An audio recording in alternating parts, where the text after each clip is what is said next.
Hi everyone, welcome to Impact Academy. Today let's look at Indian polity. So last time we've seen till 15 questions. So let us continue with the 16th question. So the region Kotia is often mentioned in the news is a disputed region among which of the following states? So this Kotia is what you can say is somewhere in the the Koraput district in Odisha, etc. So it is you can say region of dispute among Odisha and Andhra Pradesh. Okay, in this because it is in Odisha, in the options you have Odisha and Andhra Pradesh. It is near to that area. There is a border dispute between Odisha and Andhra Pradesh, and the Salur Mandal, Paratipuram Manjam. Now Paratipuram Manjam is a separate district, right? And the Salur Mandal, okay, Salur Mandal in Paratipuram Manjam district is part of this dispute. It is on the border. So it is C. Fine. Next. So with reference to the Charter Act of 1833. So let us first look at the Charter Act of 1833. So the Charter Act of 1833.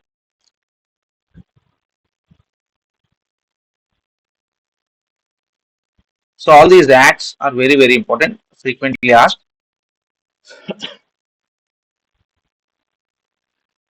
So the important first thing that has to come to your mind in 1833 is this Lord William Bentinck.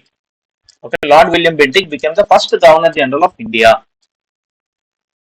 Okay, and also when you say Lord William Bentinck, you have to remember 1829 abolition of sati with the help of Raja Ram Mohan Rai. Those are some very standard basic points.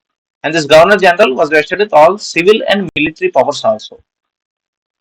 It deprived the governors of Bombay and Madras of their legislative powers. So basically, previously we have seen Lord Warren Hastings, and when was that? Just let us briefly look at that also. It's very important.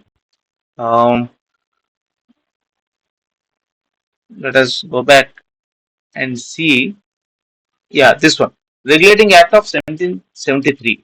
So in the Regulating Act of 1773, the Governor of Bengal was designated as the Governor General of Bengal, and the first Governor General of Bengal was Lord Warren Hastings.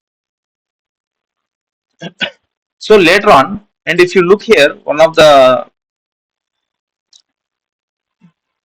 just so look at the Charter Act of 1813. So the Charter Act of 1813, it ended the monopoly of the East India Company in India, except company's monopoly in trade with China and trade in tea with India. Okay, so the East India Company, which came to India as a trading body by Charter Act of 1813. Okay, by Charter Act of 1813, the East India Company's monopoly was ended in everything else except trade with China and trade in tea with India. So slowly, the East India Company, which came as a trading body, slowly started getting into the governance. And then by Charter Act of 1813, the monopoly was ended. Okay, that is one important point. And then that we are talking about 1813 and 1833. Now we are looking at this question. Lord William Bentinck, Governor General of India, that is one thing. And the laws made under the previous acts were known as regulations. That's why you see the Regulating Act of 1773, all these things. But the laws made under this act were called as acts. And it introduced a law member, Macaulay, and a provision for open competition was negated by this act. And remember, introduction of open competition for civil services is in 1853. So don't get confused. In 1853, the introduced a open competition for civil services, but in 1833, open competition was negated. That means it was only exclusively given to Europeans. And restrictions on immigration of Europeans to acquire property were lifted. And it abolished slavery. No Indian denied employment under company on the basis of religion and color. And Indians' laws were codified and consolidated. All this happened in 1833. So now let us look at the question. Now, with reference to the Charter Act of 1833, it abolished the trade monopoly of the East India Company in India except for tea and trade with China. So this is Charter Act of 1813, right? Charter Act of 1813. We've just now seen. All that happened in Charter Act of 1813. It ended the monopoly of East India Company in India except companies monopoly in trade with China and trade in tea with India. So this is the wrong statement. It attempted to introduce a system of open competition for the selection of civil servants. So let us see. This is a tricky statement. Why? Because when you say it introduced a system of open competition, then it will be clearly 1853. It introduced an open competition of civil services is 1853. And in 1833, what happened was an attempt was made to provide for open competition, but it was negated by this act. And the question is saying it attempted. It is not saying introduced. It's saying attempted. So that could be a bit confusing. Let us see. It made the Governor General of Bengal Governor General of India, which is a direct statement. And Lord William Bentinck is the first Governor General of India. So it is option B. That means 2 and 3. Which of the following statements are correct? That means this is correct. Okay. And this is correct. So this is obviously Charter Act of 1813, which were very clear, right? Abolishing trade monopoly except with trade with China and except for tea. That is Charter Act of 1813. So this is true.